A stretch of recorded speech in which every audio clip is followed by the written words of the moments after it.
Menabung ketika gaji tak cukup.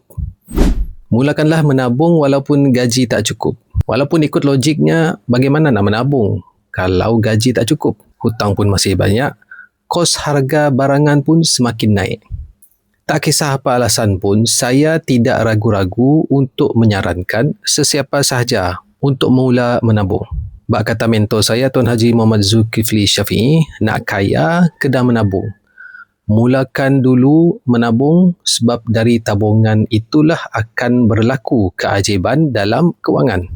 Antara keajaiban yang akan berlaku ialah kita akan berpada-pada dalam berbelanja. Kita tak gemar lagi buat hutang baru, kita lebih bermotivasi untuk meningkatkan kewangan sendiri. Seterusnya, otak kita akan mula kreatif dan ligat mencari jalan untuk meningkatkan pendapatan.